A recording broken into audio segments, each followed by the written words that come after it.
এত সুন্দর গন্ধ বেরোচ্ছে যে কখন মনে হচ্ছে টেস্ট করে দেখবো। এবার তাহলে চলো রান্নার জায়গায় যাই, সাথে থাকো।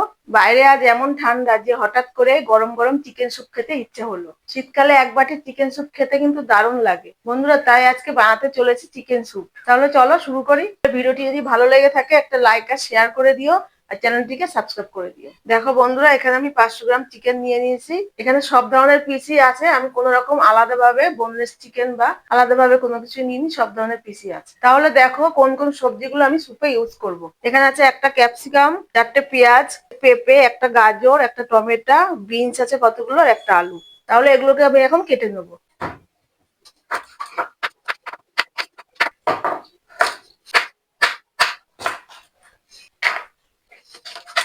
দেখো বন্ধুরা, এই যে সব সবজিগুলো আমার কাটা হয়ে গেছে। স্যুপের সবজিগুলো তো বেশি ছোট ছোট করে কাটতে লাগে না, তাই আমি এইভাবে সবজিগুলো কেটে নিয়েছি। এবার তাহলে চলো রান্নার জায়গায় যাই, সাথে থাকো। কড়াইটা গরম হয়ে গেছে, এবার 1 চামচ বাটার আর 1 চামচ সাদা তেল দিয়ে দেবো। এখানে আছে গোটা গরম মশলা, ফোড়নে দিয়ে দেবো। আর আছে গোটা গোলমরিচ, সেটাও ফোড়নে দিয়ে দেবো। ফোড়নটা একটু ভাজা ভাজা হলে তারপর চিকেনটা দেবো। এখানে দুটো পেঁয়াজ কুচানো আছে, এটা দিয়ে দেবো তেলের মধ্যে। পেঁয়াজটা বেশি ভাজা ভাজা হলে হবে না, হালকা একটু ভাজা হবে। এবার চিকেনটা দিয়ে দেবো।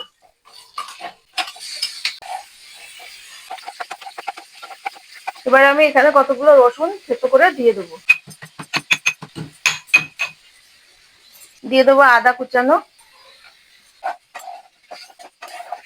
এবার আমি কেটে রাখা সব সবজিগুলো এক এক করে দিয়ে দেবো কড়াইতে।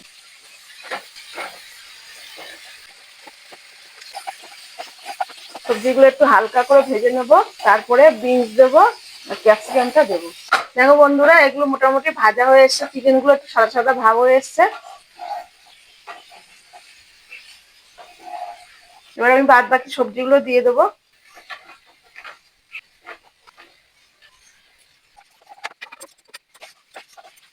যদি এটা শীতকাল বলে না, এটা সবসময় খাওয়া যায়। সর্দি কাশি লাগলে তো এটা খেতে খুবই ভালো লাগে। দেখো বন্ধুরা, সবজিগুলো ভাজছি, কি সুন্দর লাগছে দেখতে। তাহলে বন্ধুরা, আমার মতন একদিন তোমরা এরকম ঝটপট করে চিকেন স্যুপটা বানিয়ে নাও। আর কারা কারা বানালে আমাকে কিন্তু কমেন্ট করে অবশ্যই জানাবে। এটা প্রায় হয়েই এসছে। এবার এর মধ্যে আমি দুটো কাঁচা লঙ্কা কেটে রেখেছিলাম, সেটা দিয়ে দেবো। এটাতে তো বেশি ঝাল দেওয়া যাবে না। আর এই যে ক্যাপসিকামটা দিয়েছি, এতে চিকেন স্যুপটা সুন্দর একটা গন্ধ আসবে ক্যাপসিকামের জন্য। এবারে আমি এতে গরম জল দিয়ে দেবো। দেখো বন্ধুরা, পাশেই আমি একটা বাটিতে গরম জল বসিয়েছিলাম, সেটা এখন আমি দিয়ে দেবো। জলটা একটু বেশি দিতে হবে, যেহেতু ওগুলো সিদ্ধ হবে সব।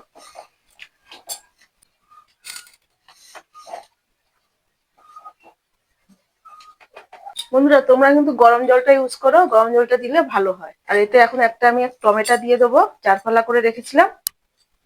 টমেটোটা দিয়ে দেবো। আর দিয়ে দেবো লবণ। লবণটা দিয়ে দেবো স্বাদ মতন, যে যেরকম লবণ পছন্দ করে সে সেরকমই দেবে।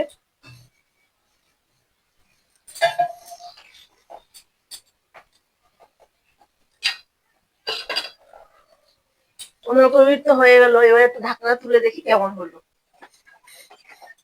সব সিদ্ধ হয়ে গেছে, গাজরটাও সিদ্ধ হয়ে গেছে, আলু পেঁপে সবই সিদ্ধ হয়ে গেছে। সবগুলোই ভালোভাবে সিদ্ধ হয়ে গেছে। বন্ধুরা, আমি একটা ডিম ভেঙে রেখেছি, এটা আমি ভালো করে ফাটিয়ে নিচ্ছি, নিয়ে স্যুপের মধ্যে দিয়ে দেবো। বন্ধুরা, চিকেন স্যুপে কিন্তু ডিমটা দিলে খেতে খুব টেস্ট হয়, ভালোও লাগে। এখানে আমি অল্প একটু কর্নফ্লাওয়ার জল দিয়ে গুলে রেখেছি, এটাও আমি দিয়ে দেবো। বড় চামচের 1/2 চামচ কর্নফ্লাওয়ার গুলে রেখেছি, এটাও দিয়ে দেবো। ঝোলটা একটু ঘন হবে। সবশেষে দিয়ে দেবো গোলমরিচ গুঁড়ো।